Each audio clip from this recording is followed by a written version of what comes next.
Today, we're at Sorrel, a one Michelin star restaurant in downtown San Francisco offering Californian-inspired cuisine with hints of Italian influences. Sorrel features a seasonal course menu with an optional wine pairing. If you like wine, I recommend the pairing because each glass is carefully selected by the kitchen team to bring out the best of their companion dishes.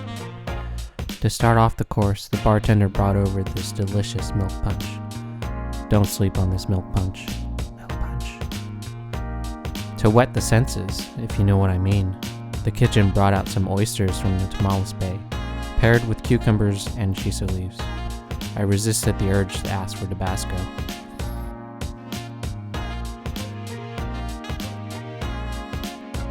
Next, they brought out this Chawanmushi steeped in bacon dashi. The bacon gave the steamed egg a surprising smokiness that added character.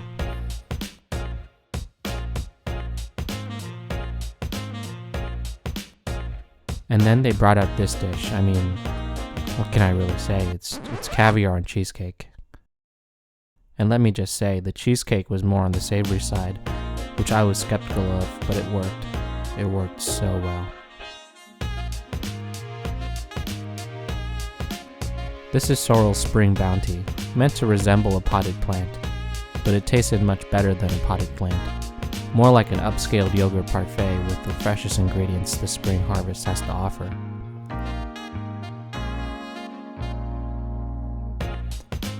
And then they bring out this white asparagus dish. I mean, just wow. Let's see that again.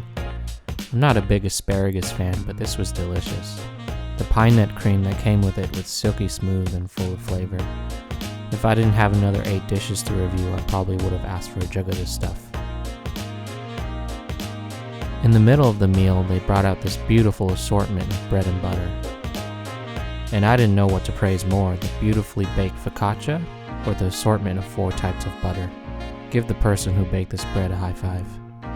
The course continues with this beautifully plated Parisian Gnocchi, which I was told was 80% ricotta cheese. That explains why the gnocchi practically melted in my mouth. I'm not complaining.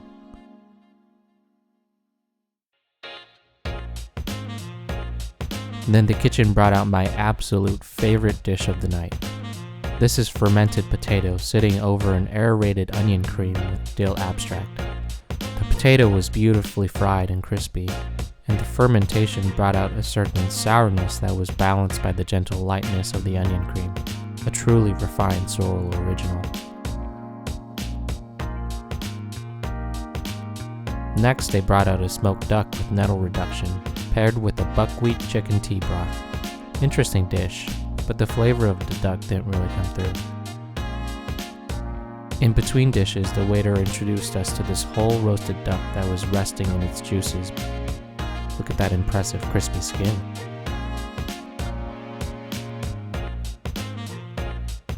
The second to last savory course was this perfectly cooked striped bass with an aerated leek sauce. The bass was delicious, but the true hero of this dish was the caramelized spring onion. Wonderfully sweet and a great complement to the umami of the bass. The final savory course was this dry-aged duck that we had previously been acquainted with, now carved into pieces and dressed with a savory duck jus and cherry reduction sauce.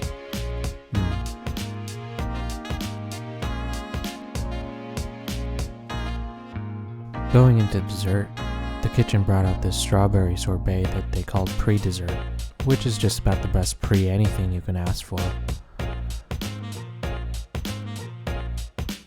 The main dessert course was this pandan with salted cream and matcha cake.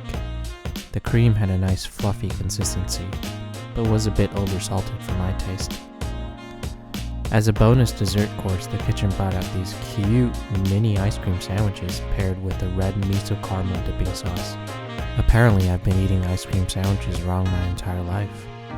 As parting gifts, the kitchen gave us handcrafted white chocolate bonbons and passion fruit pâte frit.